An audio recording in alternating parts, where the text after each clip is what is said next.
takes us on to we're going on to a new category that we may or may not have time for. This one's going to be a bit more bloated than usual, but it's around the world.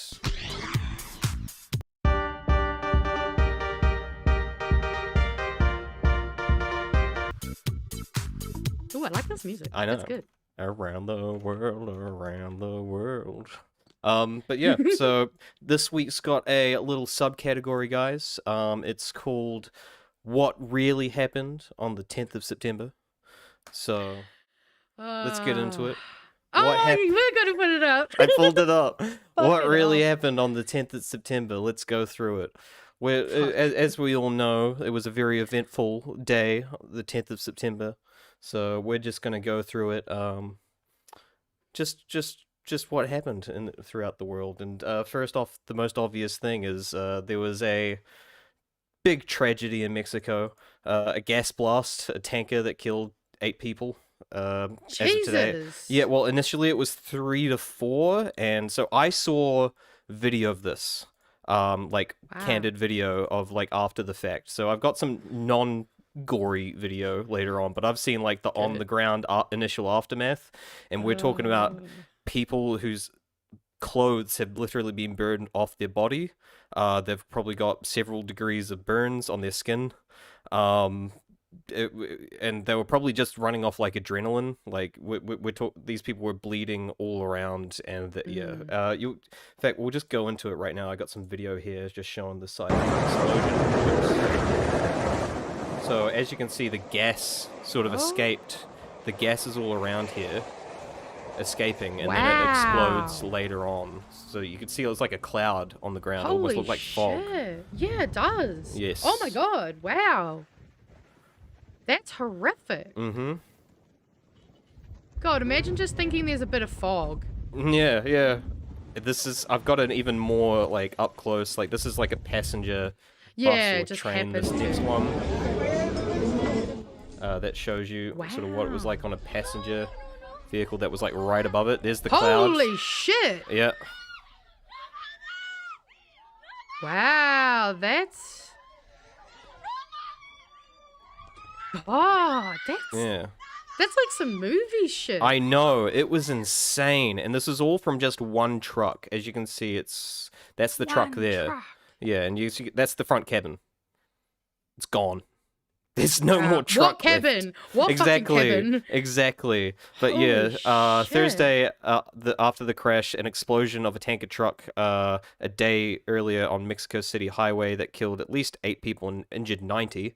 The death toll has risen to 8. Yeah, so it was initially 3 or 4, and then it rose to 8 after time. I assume those people died of their burns, with 67 others hospitalized. 22 of those were in critical condition.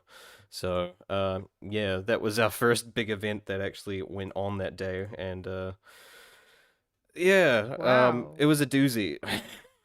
Oh, that's one fucking way to put it. But as we're sitting here, you guys are probably thinking, but what about what happened in America? And of course, we're getting to that. Evergreen High School shooting, wasn't there? had a school shooting. You're right. That's what happened in America that day. There was a school shooting where a 16-year-old boy accused of shooting 2 classmates at Evergreen High School on Wednesday before fatally shot himself, embracing conspiratorial, anti-Semitic and white supremacist social media comment, according to the review by the Colorado Sun. So this guy... I think it goes into it later on, but yeah, essentially this guy had just been getting into some cooker shit. He'd been reposting TikToks about the 1999 Columbine High School shooting. I imagine he probably watched Charlie Kirk videos. He might have watched some guy named Charlie Kirk. I'm not sure Whoever who that is, but whoever that is. I have no clue who we're talking about right now. But look, he might be in one of these things we going to next, which was probably the next biggest thing that happened that day, which was Poland was closer to military conflict than any other time since World War II, as NATO allies weigh response to Russian drones. Okay. What the fuck? Well, so a lot happened here. So apparently there was more than a dozen Russian drones entered Polish territory overnight, with several intercepted and shot down by NATO forces. NATO Secretary General Mark Rutte said that the alliance scrambled Polish F-16 and Dutch F-35 fighter jets in response. Those are American jets, if you didn't know. So, just fun fact. Donald Tusk doesn't. I don't believe in any relation to Donald Trump. Just it's not a pseudonym or anything. It's just I don't know. I heard that and I was like Donald Tusk. I was like it reminded me of Elon Tusk was in Rick and Morty. Elon Musk was in there as Elon Tusk, and I Oh, was like, that's a weird yeah. like sort of Whereas connection for there. me, it made me think of how we've got Luxon, but we also have Luxton. Oh, Yeah. Luxton. Yeah. That's true. We do. Yeah, so he called the incident a large-scale provocation, and that it was the closest we've been to open conflict since World War II. He also then goes on to add, "There's no reason to believe that we're on the brink of war." So I don't know. Those two statements kind of seem slightly contradictory, but not quite contradictory, but it's a weird like toning down of your previous statement. We're so close to war, but we're not on the brink of war just yet. You know, guys, chill, just chill. In fact, I think we got a video here from oh, that's just the drones and stuff. I think it goes on to show some of them being blown up. I guess that's the remnants of some of the drones. This is what I was looking for. Unprecedented violation of Poland and Europe's airspace by more than 10 Russian Shahid drones. Europe stands in full solidarity with Poland. Jest to pierwszy przypadek, kiedy doszło do zestrzelenia rosyjskich dronów nad terytorium państwa NATO i dlatego wszyscy nasi sojusznicy sytuację traktują bardzo poważnie.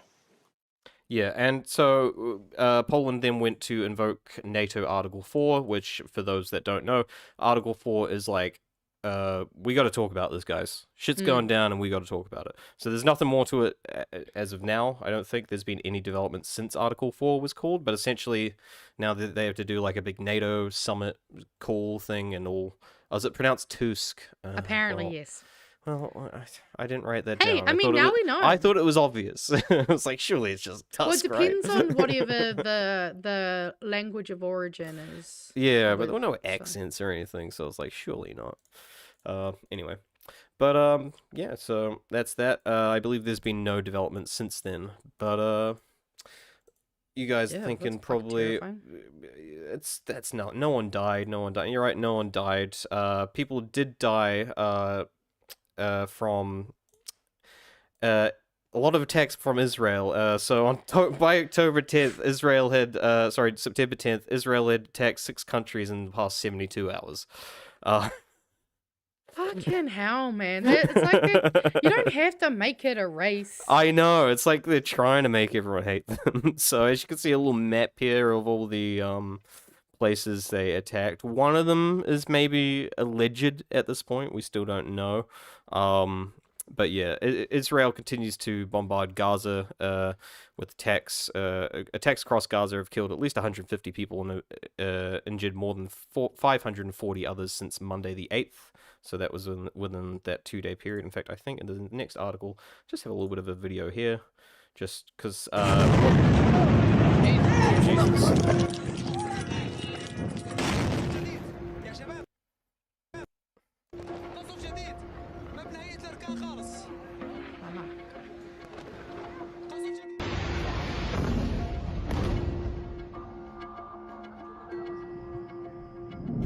Jesus.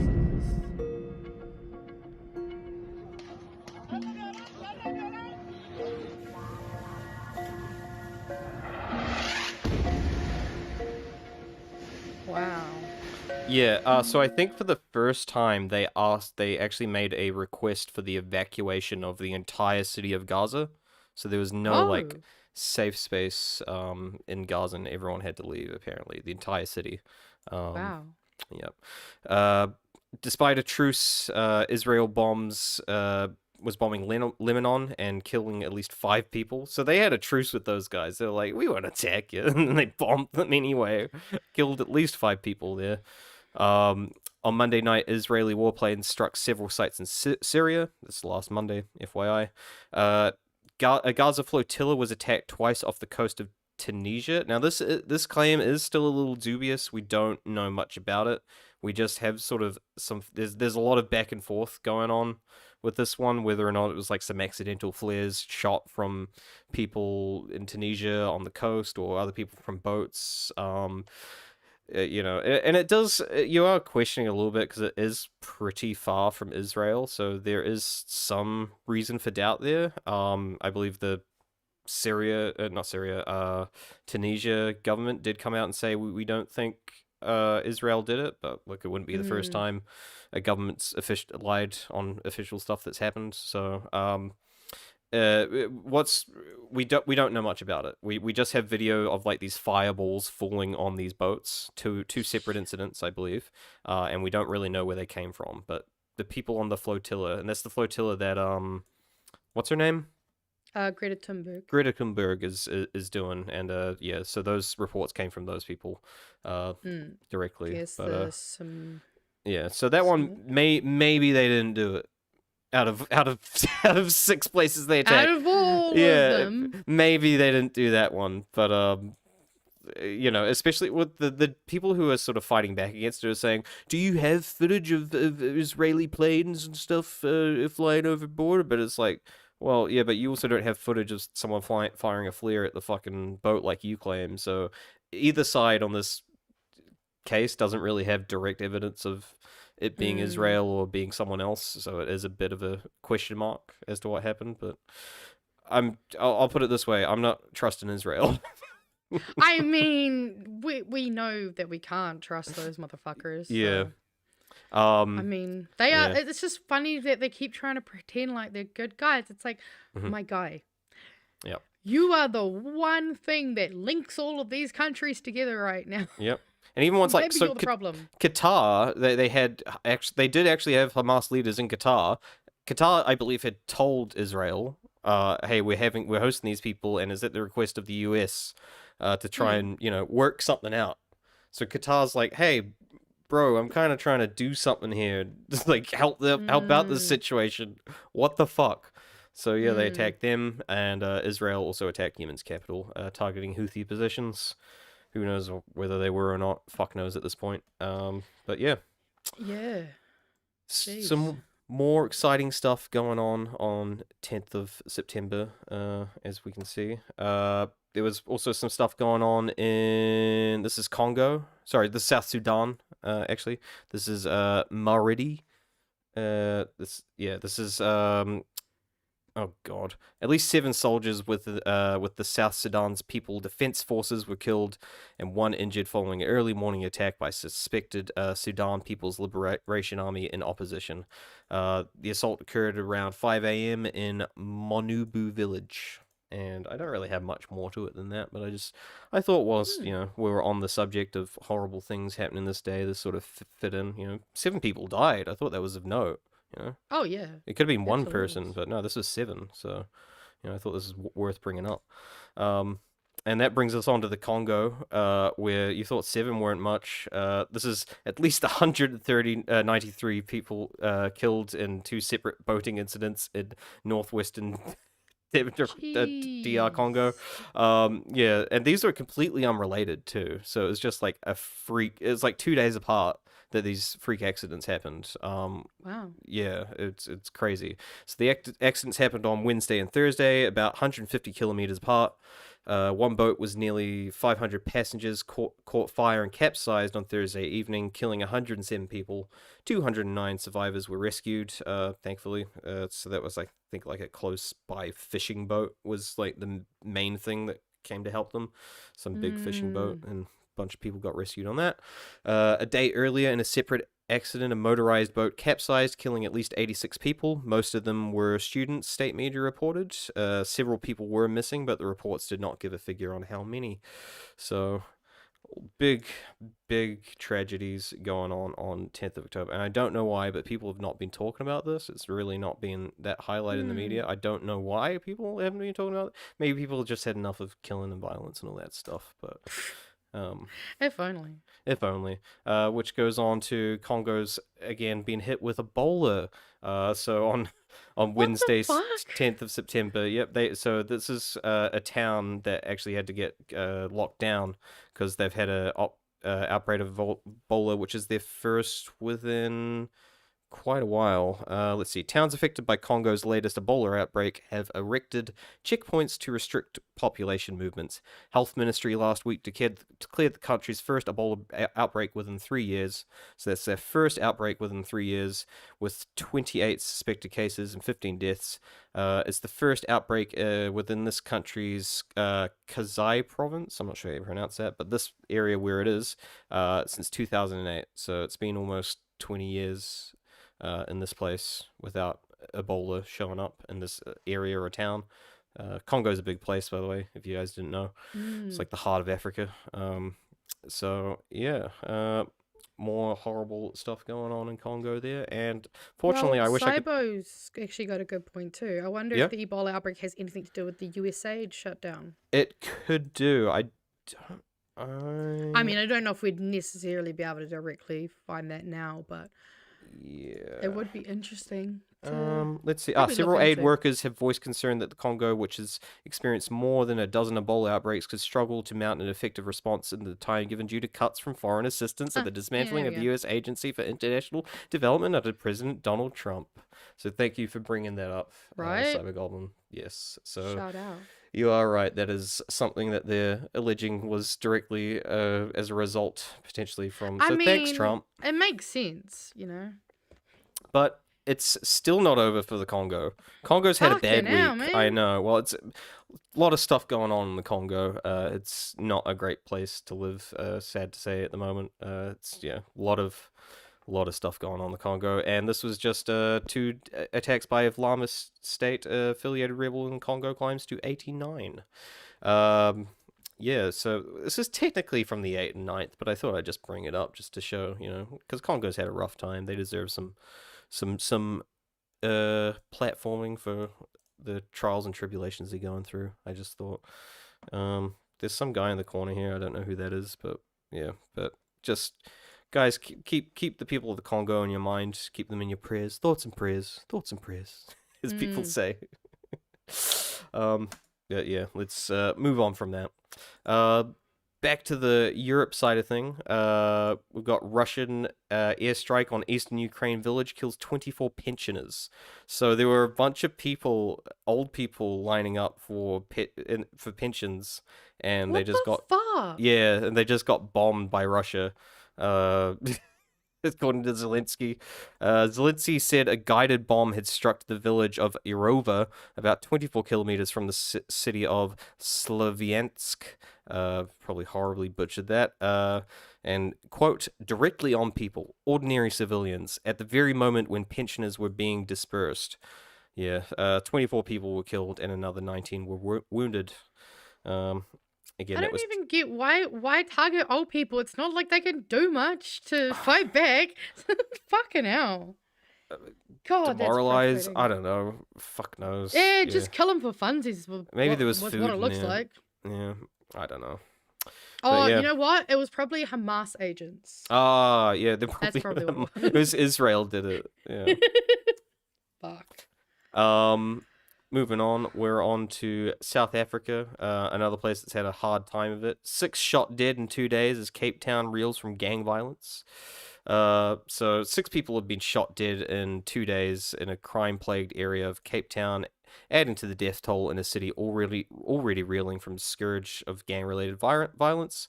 Cape Town is one of the most violent cities in the most violent countries in the world. The murder rate in South Africa is only behind Jamaica and Ecuador, according to data from the UN Office on Drugs and Crime.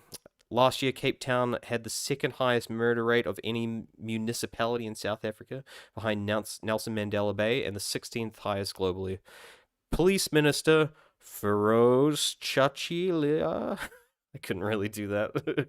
Feroz Chachilia. Doesn't quite work as much. Mitchell does it. But that police minister admits there's no proper plan to tackle violent crime in a divided city that pulls 2.4 million visitors. So yeah, big problems there, and no real plan coming out of the state to address it. So I don't know. Jeez. Does that remind you anywhere? Eh, No real Ah. plan. no plans. Fuck it all. Yeah, and this is the last in the bad news on September 10th that I could find, guys. So don't worry, it's all up from here. But this was Cuba was hit with the fifth nationwide blackout in less than a year. It was an island-wide blackout that plunged Cuba's more than 10 million residents into darkness for a fifth time in less than a year due to total disconnection from the power grid. Which partly I would think goes into their sanctions that are still on them to this day for God knows what fucking reason, because they're communist, I guess. Even not really these days, but they were once communist and they never stopped being communist, I guess. There's been like complaints about people who tried to travel over there and had like their accounts blacklisted and stuff because they've tried to go on a trip to Cuba, and it's like banks have like a policy of like blocking transactions that go to Cuba and shit. So, but yeah, I'm sure we can probably thank American blockades for doing this. But Oh, yeah. I know what you're thinking. We've missed some pretty critical stuff that happened on September 10th that day.